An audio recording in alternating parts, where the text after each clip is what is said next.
Hello everyone. So I wanted to review Columbine by Dave Cullen, and I wanted to start out by sharing a little story of something that happened to me in 8th grade because basically this book was really triggering for me and I didn't even realize that I had some feelings lurking below the surface that could have been triggered by a book like this.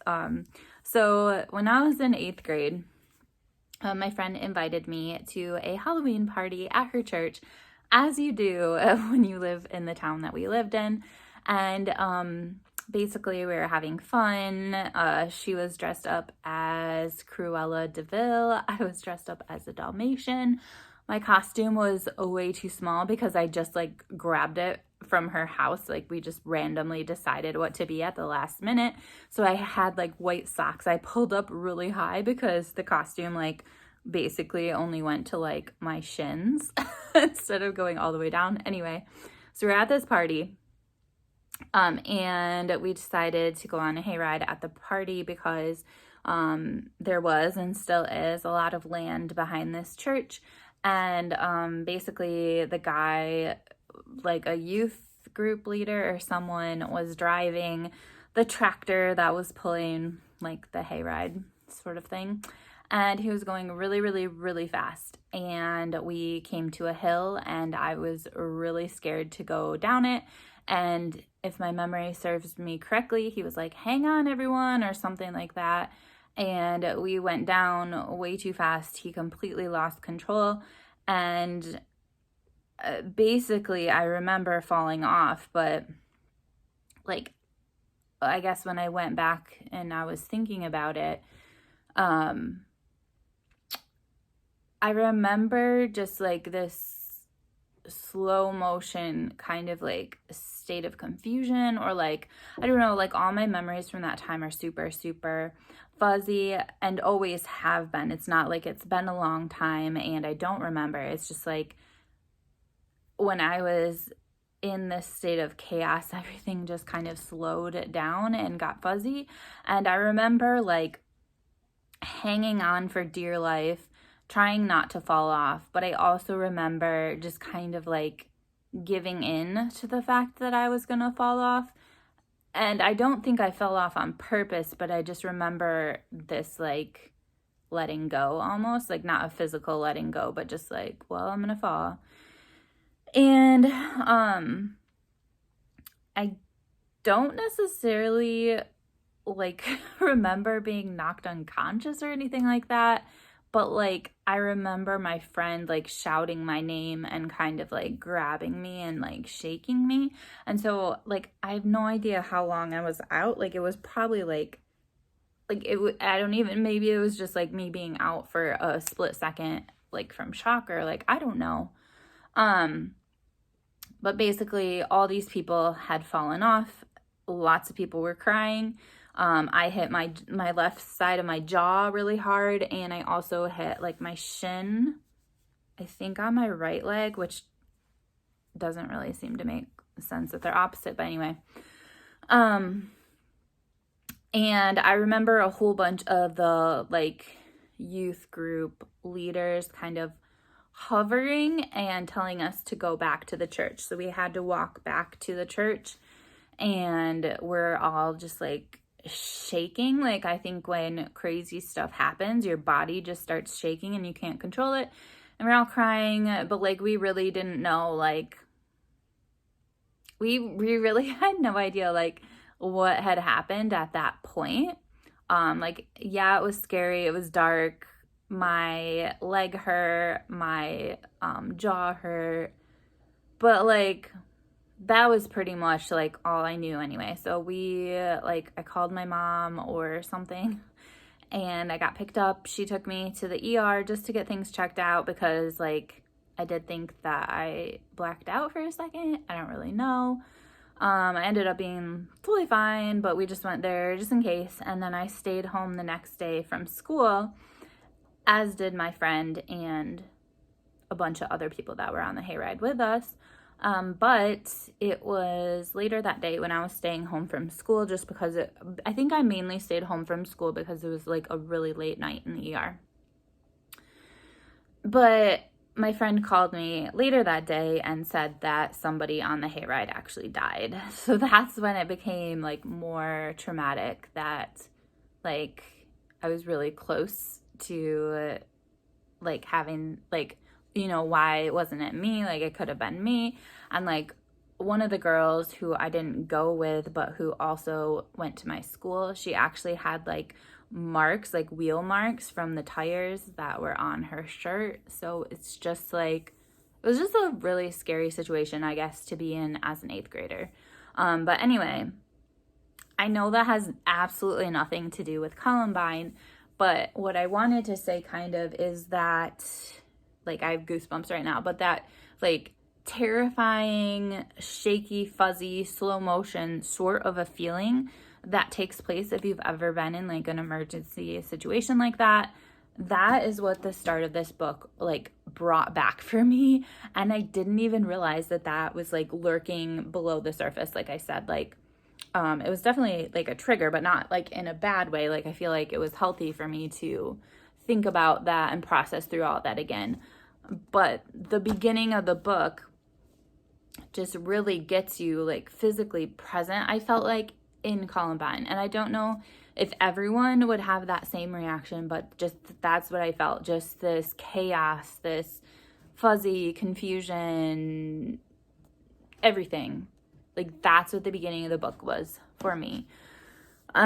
So basically Dave Cullen kind of takes you back and talks about like what happened at the start of Columbine, and he kind of goes through, which is actually one thing he says in this book, is like the kids at the school, they don't want you to phrase it the way I just said, the start of Columbine. Like Columbine is a school.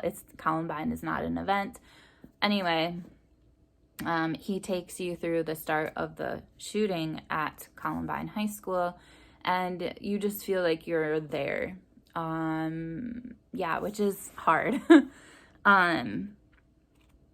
But yeah, that's kind of like the beginning of the book. And I think the main reason I was interested in reading this book is because when Columbine happened, I was in 7th grade. And so I remember it happening. I remember it being on the news. But as a 7th grader, I never like dug deep into what the details were. Like I knew there were 2 guys. I knew that they wore trench coats. That's pretty much like all I knew. If you pushed me deeper, I would say a lot of things that turned out not to be true. And I think that's kind of the whole point of this book. Well, not the whole point, but the importance of this book is that there are so many myths surrounding Columbine that are just like general knowledge, and they're not even true, obviously. So I just thought that I would go over some of the things in this book that I thought were really interesting and that were like completely not what I thought at all about Columbine. So the first thing, I knew there were 2 boys who basically had tons of guns and stuff, and I didn't realize how different the 2 boys were. So they had very different motivations for doing this crime, and I just thought that whole discussion of their personalities, like as individuals, and then also how they're teaming together kind of fed the personality and the traits of Eric, who turned out to be a psychopath, according to like the definition, like he's like textbook psychopath. And I just thought that was super interesting. And then Dylan was the other kid, and he was more like just suicidal and went about it in a really bad way. But because Dylan kind of like ebbed and flowed with how he was thinking about what they were planning together, it kind of like acted as like a catalyst or something for Eric. Like it would excite him when he had this buddy who was getting involved with him and was getting excited, and then he would kind of like freak out a little bit, and like this just up and down emotions really made Eric even stronger. And it talked a lot in this book about the traits of psychopaths and how it's typical that they're kind of solo sort of people, as far as not at all as far as their relationships, because they're super like charismatic and stuff, but like you think of serial killers and stuff, they tend to act alone. But in this case, and in a few other cases throughout history, it was like a duo, and only one of them was a psychopath, but the other one was like feeding the other without, obviously it wasn't intentional. But so I thought that was really interesting to hear about the two boys, their families, their journals. One thing that was really hard for me to read as a teacher is this idea that there were warning signs and the parents were dismissive about them and just kind of like shrugged them off, I felt like. And I totally get that parents are the experts in their children. You know them better than anyone, but I think there has to be a level of trust with teachers or any professional that works exclusively with children for years and years and years and years and years, and we know what's normal and what's not normal, and we know what's concerning, and that was not listened to. Going off of that, basically, there were the two boys, there was this other boy they were friends with, and they kind of had a falling out. Basically, his parents were calling the cops on Eric for a year and a half before this ever happened with information from his journal, like online. He had like an online journal. He also had a handwritten one, but he had some sort of online method of communication.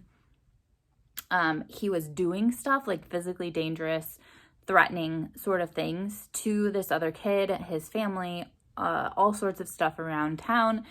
And so there's a year and a half of police reports. There's a search warrant that never got taken to like a judge or whatever to be signed. So it never actually, there was never a search. But if there was, they would have found all these homemade bombs and all this stuff that could have prevented Columbine. And what was so annoying to me was that basically when Columbine happened, then the police were like, oh shit, we have a few things to cover up. And so they had this secret meeting where they figured out, okay, what are we going to say? Because they knew all this stuff about Eric and they chose not to follow through with it. They dropped the ball. I don't know. But I think that there needs to be more checks and balances with police officers, and this is just another example, although in a different direction from what is currently in the media a lot. And then I think the last thing that was really surprising to me was this whole Cassie situation, because there was this girl who I went to, I think she was homeschooled, so I think I only went to like our Catholic CCD classes with her. She was obsessed with Cassie in like a really creepy way, like to be obsessed with a dead girl you've never met. I'm sorry, that's weird. But she was basically obsessed with her because apparently Cassie was asked, do you believe in God? And she said yes, and so she was shot. So there's this whole like martyr sort of view that they have towards her, and that's not at all true at all. Basically, there was this other girl who that happened to. She was asked if she believed in God. She said yes. She was shot. However, she lived. And there's a lot of reports that like that did not happen to Cassie, that basically Eric looked under the table, said peekaboo, and shot her. There's no time for communication. There was no, like, nothing. Cassie didn't have time to say anything. And basically, I think this story came from like one report of this kid saying like this other girl's story, but contributing it to, or like assigning it or whatever to Cassie. And I totally get that, how this is a crazy situation to be in. Your memories cannot necessarily be perfectly accurate. However, like when they went back to the crime scene and they brought the kids back to kind of process through things, and also so their families could process through things, he repeated the story about what he heard, but he kept pointing to the table where this other girl was, who that situation did happen to, and she ended up surviving. But he kept saying it was Cassie, but he would point over to where the other girl was. So I do think that he definitely like heard that happen, but just attributed it to the wrong girl in the chaos. And yeah, basically they knew going into this book, I think it's called She Said Yes or something like that. They knew that this probably didn't happen. And the parents were like, we don't know if it happened or didn't happen. And then some church leaders were like adamant, like, don't take our story away from us. Like, this happened, and like it's like the devil if you disagree with it or something like that. Like, that's the works of the devil, or I don't know, whatever. So yeah. The final thing I'll say about this book is it is pretty big, but I just felt like I was in a total like time warp when I was reading it, because I would just be glued to it, not looking at okay, at first, time out. At first, every single thing I read, I wanted to look at my phone. But when I got a ways into it, I felt like I had enough background knowledge on everything I wanted to know with the situation that I was like literally glued to the book. And it was that amazing reading experience where the whole world just fades around you and it's just you and your book. And yet I was not making very much progress. Like, I felt like I read for hours and I was on page like 167 and I was enjoying it, but the book wasn't moving along. So yeah, that was weird. But I ended up getting it on audiobook too, so I was reading it in print and listening to it, and that made it go faster. I definitely think this is an important read. I gave it 5 stars. If anyone is interested, I would love to read the Parkland book as well. And yeah, if you have any comments about Columbine, like what your perceptions are about it, where you were when it happened, if you remember any of that sort of stuff, like anything you want to say about it, I would be super interested in just having some discussion with you in the comments. But yes, that is my very long book review for Columbine by Dave Cullum, because it was so good. All right, I will see you guys later.